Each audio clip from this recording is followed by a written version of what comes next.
Hi friends, welcome to my YouTube channel Plants, Pots and Bonsai. I am Pranav here. এটি আমার 7-8 বছরের পুরানো একটা ফাইকাস রেডিজিওসা বনসাই। এটিকে আমি ওয়াইল্ড কালেকশন করে এনেছিলাম হান্টিং করে, এটি পুরানো বিল্ডিং থেকে। তো আমার কাছে এটি এখন 2-3 বছর যাবত এটাকে আমি ট্রেনিং করছি। তো দেখুন, এটাকে আমি যে পাত্রে রেখেছিলাম সেখান থেকে 3-4টি মোটা মোটা যে এসকেপ রুট আর টপ থেকে বেরিয়ে মাটিতে চলে গেছে। এই রুটগুলিকে আমি 1-1.5 বছর যাবত রেখে দিয়েছি, যাতে এই গাছটির বৃদ্ধি ত্বরান্বিত হয়। খুব তাড়াতাড়ি গাছটিকে বড় করার জন্য, কাণ্ডটাকে মোটা করার জন্য আমি এই মূলগুলোকে আমি রেখে দিয়েছিলাম। তো আজ এই মূলগুলিকে কেটে নিয়েছি এবং এইগুলিকে কেটে ছেটে এটাকে আমি আমার টার্নিং টেবিলে নিয়ে আসলাম। এর উপরে কিছু প্রুনিং করব, একে রিফাইনিং করব এবং একটি পারফেক্ট ব্রুম স্টাইল দেওয়ার জন্য চেষ্টা করব। দেখুন, এই গাছটির ডালের গোড়াতে একটি অর্কিড বসানো আছে। এই অর্কিডটি আমি গতবার এখানে লাগিয়ে দিয়েছি। এটি ফক্সটেল অর্কিড।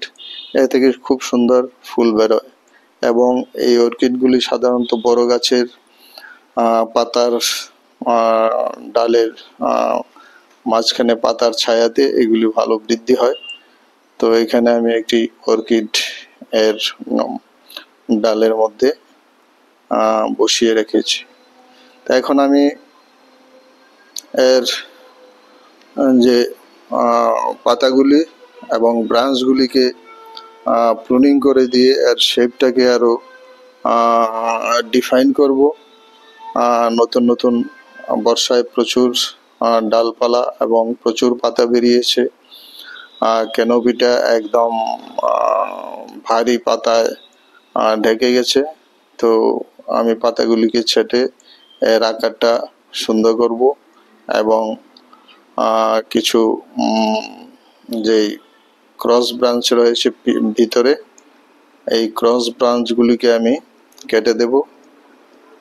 এইগুলি ক্রস ব্রাঞ্চগুলি আমার প্রয়োজন নেই, এতে আমার শেপটাকে নষ্ট করবে। তাই আমি দেখে দেখে যেই ডালগুলি ভিতরের দিকে বেরোচ্ছে, ভিতরের দিকে বৃদ্ধি হচ্ছে, সেগুলিকে আমি কেটে সেটে দিচ্ছি। আর এই ক্যানোপিটাকে একটু এর পাতাগুলিকে ছেটে একটু হালকা করে দিতে হবে, না হলে ভিতর দিকে যে সূর্যালোক সেটা ভিতরে পৌঁছবে না এবং ভিতরের যে ব্রাঞ্চগুলি আছে সেগুলি সূর্যালোক না পেলে এর বৃদ্ধি ব্যাহত হতে পারে এবং ব্রাঞ্চগুলি মরে যাবে। তাই এটাকে একটু হালকা করে দিচ্ছি আমি ক্যানোপিটাকে, যাতে সূর্যালোক সমানভাবে গাছটিতে পড়ে। তো এইভাবে আমি এটাকে দেখে দেখে ছেটে নিচ্ছি যেখানে যেখানে প্রয়োজন।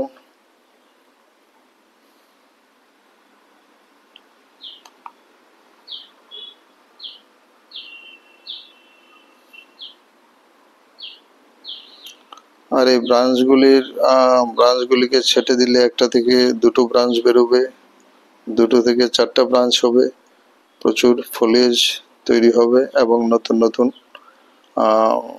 পাতা বেরোবে, নতুন নতুন ব্রাঞ্চ বেরোবে, গাছটা আরো সুন্দর হবে। তো এই অর্কিডটাকে আমি গত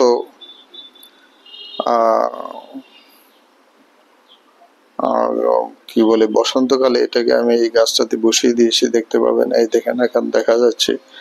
তো এটা থেকে খুব সুন্দর শেয়ালের লেজের মতো লম্বা লম্বা ফুল গুচ্ছাকারে খুব সুন্দর গোলাপি রঙের ফুল বেরোয়। তাই এটাকে আমি এখানে বসিয়ে দিয়েছি এবং এটা বেঁচে গেছে। আশা করি আগামীতে এর থেকে ফুল দেবে, তখন খুব সুন্দর লাগবে। তো এইভাবে এর আকৃতিটা আমি কাটাই ছাটাই করে গাছটির একটা সুন্দর শেপ দেওয়ার চেষ্টা করছি। যে এলোমেলো ডালগুলি আছে সেগুলিকে ছেটে ফেলছি।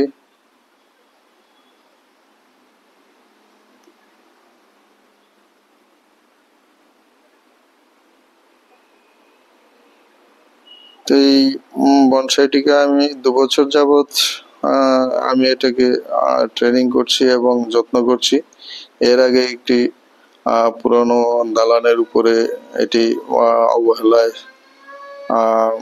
বেড়ে উঠেছিল।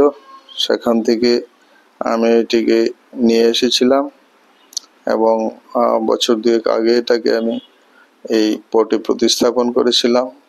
তো এখনো একে রিপোর্টিং করার সময় হয়নি, এতে প্রচুর খাবার রয়েছে। তো আশা করি আমার এই ভিডিওটি আপনাদের ভালো লাগবে।